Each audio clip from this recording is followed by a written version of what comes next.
Pemirsa QTV, kita masuk dalam segmen berikutnya dalam CEO Reference berjudul Talent Management for the 21st Century. Ya, kita akan bertanya tantangan-tantangan talent management dari company-company yang kita hadapi sekarang. Jadi kita dalam artikel ini juga disebutkan bahwa kalau low skill employee itu kita nggak usah khawatir. Di luaran tuh banyak. Tinggal begitu kita butuh, kita pasang iklan, kita segera dapat, gampang dapatnya. Tetapi begitu it goes to the high skill employee, apalagi specific skill employee, agak sulit carinya. Karena itu the best way is to groom internally. Ya, kita yang harus kita pelihara, harus kita kembangkan internally karena sulit cari di market. Ya. Nah, kita lihat bahwa salah satu yang perlu specific skill adalah research. Apalagi research ini dalam diskusi kita sebelumnya itu sedikit dilakukan di Indonesia, maka sedikit sekali orang Indonesia yang terbiasa dengan research ataupun punya capability dalam research. Dr. Boon sebagai chairman dari Kalbe Pharma Group, ya, tentunya bagaimana Dr. Boon mencari atau membina talent untuk research, Dr. Boon? Sampai sekarang itu sebetulnya kalau orang-orang yang senang, yang penting ini senang dalam research, maka kita bisa mempertahankan dengan memberikan mereka kesempatan yang seluas-luasnya untuk melakukan research di company-nya dan juga memberikan kesempatan mereka itu untuk keluar negeri, untuk mengikuti conferences dan sebagainya. Dan sampai sekarang itu kita itu boleh dikatakan namanya turnover-nya relatif kecil.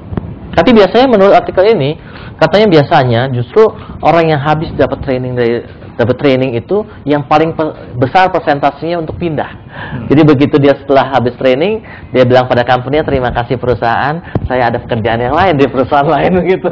Jadi apakah researcher ini adalah spesies yang lain yang jalan berpikirnya tidak begitu? Jadi nomor satu memang kita mesti kasih kesempatan kepada mereka supaya betah dulu nih, ya enggak.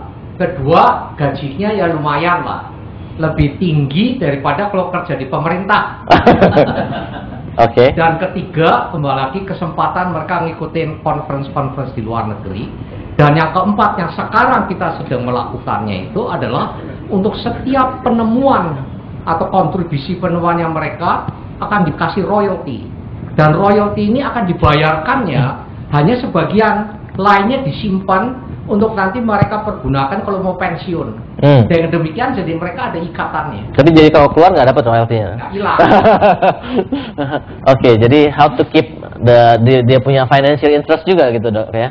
Kalau untuk membuat betahnya gimana caranya, Dok? Membuat betahnya itu ke satu, you give them the facilities untuk melakukan penelitiannya. Dan sekarang itu kami itu mendirikan Stem Cell and Cancer Institute (SCI).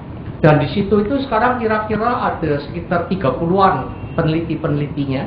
Dan kita itu juga memberikan kesempatan untuk mengikuti program S2, bahkan S3, kita bayarin mereka.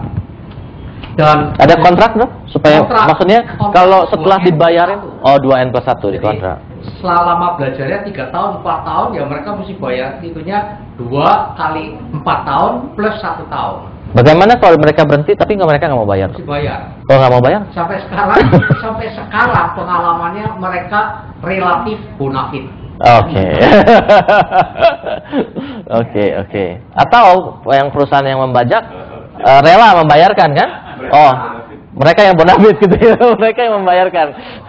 Buat mereka ya terima kasih lah udah didikin gitu, paling nggak udah dipilihin, kita bayar lah. Tapi buat company paling nggak ada return on investment, Dok, ya. Paling nggak ada duit yang masuk lah yang untuk menggantikan investasi yang sudah dikeluarkan daripada hilang sama sekali. Secara umum ya, management trainees yang kita lakukan setiap tahun kira-kira 10-15 orang, pengalamannya memang yang paling baik biasanya keluar.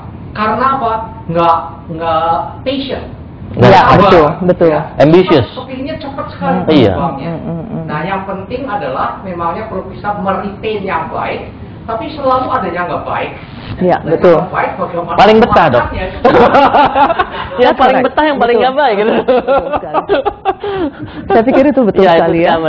Jadi, Mariko, maybe you can have comments ya. And also my questions about sebenarnya dalam kehidupan profesional yang normal ya, tentunya 10 tahun yang lalu berbeda dengan yang sekarang. Itu normalnya seseorang pindah kerja berapa kali sih? Kalau seseorang nggak pernah pindah kerja, jangan-jangan memang dia nggak potensial ya. Mau pindah aja nggak ada yang mau terima gitu, mau nggak mau ya dia seumur hidupnya di dalam company tersebut. Tapi kalau orang yang normal, berbakat, dan tapi kalau terlalu ambitious juga, terlalu cepat-cepat pindah kerja begitu juga tidak baik buat recordnya ataupun for the futures-nya. Katanya kalau terlalu pindah-pindah, kata kalau diibaratkan pacaran, kan ada lagunya Too Much Love Will Kill You juga. Nah, berapa sih yang rentang normalnya? Soalnya, basically di Indonesia itu tidak ada, there's no restriction that saying that if somebody coming from 10 companies, different companies, that this person is not a good candidate or a good employee. Basically, we allow them to change many times. I think this is what the circumstances yang kita punya di sini.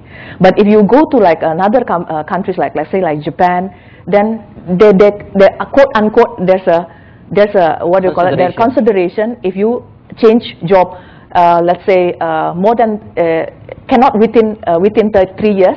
In the same company, and then you cannot change with more than 3 times. Otherwise, then you are the one who has a problem. Okay.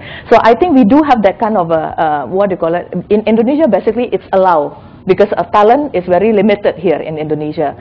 So when the community accept that kind of what do you call it, their behavior, basically there's no restriction for company or the employee or employer side to say that you are not qualified because you are more than 10 times already. It's really depend on the companies or the company itself. But maybe you can detect from the beginning what kind of people that you're looking, and then because this person has a tendency to move every 2 years, then you already make a expectation, not expectation, already make it ready yourself, that could be this person will be changed another 2 years, okay? But maybe within 2 years, you already absorb the good things or the knowledge that this person has. You don't need to keep the person 10 years or 15 years or 30 years. Kata Pak Bun juga sama. Sometimes then you don't need, even you don't want to keep this person. It's not the value of this person already totally different. What you expected 3 years ago about receptions, no need bahasa Inggris bagus, it's bahasa Indonesia, it's enough. But now all reception should has a good capability in English. Yeah, so I think it will be changed anyway. So then, are you ready to keep the person and then to see the future within 5 years in front? So if you cannot do it, then better that you note that you might change every 2 years, and then you will be ready with that. So it's really depend on your company, how big your company, how good your training center, how good your HR people.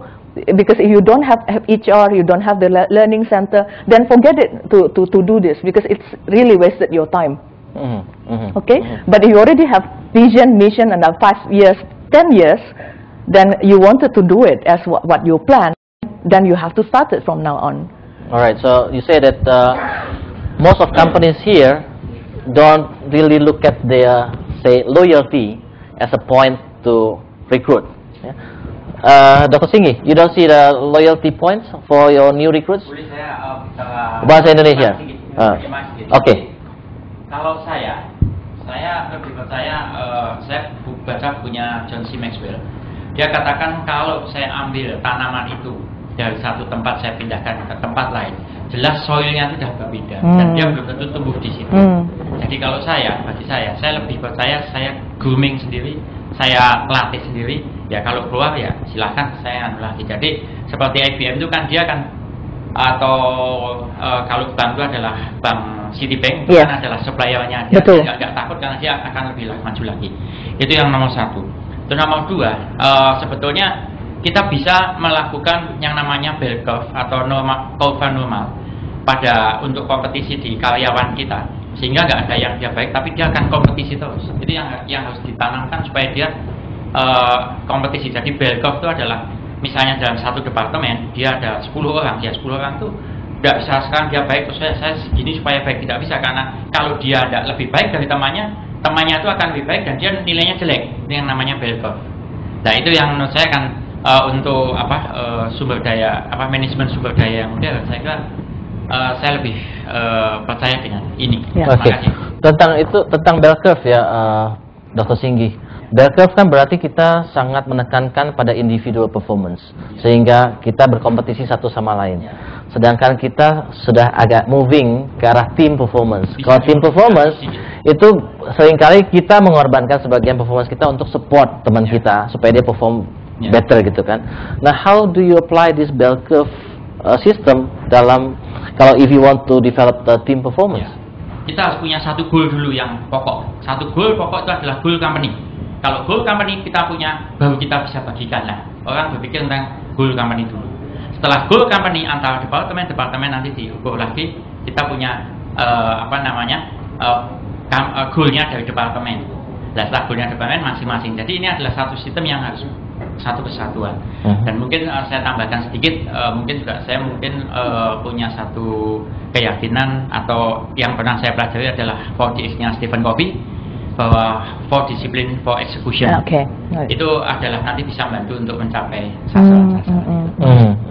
Dari you punya senior manager ke atas Pak ya, jadi department head sampai ke directors, berapa persen yang actually you get from other company, berapa persen yang you grow from inside, dari mulai dia first line staff ya, berapa persen Pak? Saya mungkin 80% saya grooming sendiri, 20% mungkin yang dari lain company. Oke. Terima kasih. Oke, thank you. Very good. So, Mariko, any comments about that?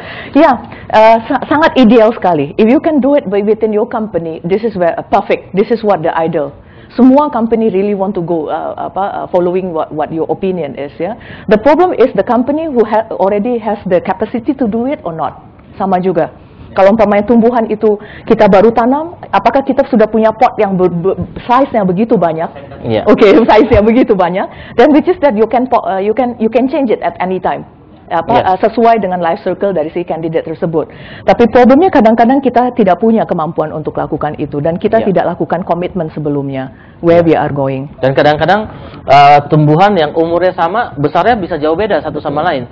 Jadi dalam arti kata, walaupun mereka dalam angkatan yang sama, tetapi beberapa orang menunjukkan potensial luar biasa yang sudah harus dikasihkan satu posisi yang lebih baru, yang lebih tinggi, tetapi karena atasannya masih ada, belum ada tempat untuk di-move ke tempat lain, maka dia akan stuck di sana, nggak bisa naik. Kita kan, kalau kita konsisten dengan bell curve tadi itu, sebetulnya kan itu nanti kan langsung automatically dia akan, yang memang paling baik ya dia akan nilai baik, dan di situ nanti rewardnya dan lain-lain itu adalah. Jadi di sini ada sistem KPI dan performance appraisal yang sangat baik sekali ya. Ya, di mana banyak sekali company juga they don't know how to make the system itself. Jadi back lagi to the basic lagi, even to understand that your person is good or not, even we don't know how to calculate it. Apalagi untuk mereka yang non sales ya, Pak ya. Basically it's very difficult to know that this person is very talented or not. I think that back to basic again. Pemirsa QTV, demikianlah perbincangan kita tadi tentang talent management for the 21st century, dan kita pelajari tadi dari masukan dari Ibu Mariko Yoshihara dan dari teman-teman intellectual business community kita, bahwa tantangan talent management di Indonesia ini mungkin belum separah tantangan talent management di negara-negara maju, di mana turnovernya jauh lebih tinggi, tetapi kita akan segera menghadapi hal yang sama. Tetap tantangannya adalah bagaimana kita groom talent dari dalam sendiri, bagaimana kita menumbuhkan talent di dalam company kita sendiri, dan kapan saatnya kita mencari dari luar. Dari Ibu Mariko tadi katakan idealnya 80% adalah dari dalam dan 20% dari luar. Dan tentunya masih banyak lagi liku-liku talent management yang akan kita hadapi, terutama berkaitan dengan makin tidak pastinya situasi bisnis saat ini. Demikianlah para pemirsa QTV, perbincangan kita kali ini tentang talent management for the 21st century dalam program CEO Reference. Kita akan jumpa berikutnya dalam program CEO Reference minggu depan. Sampai jumpa.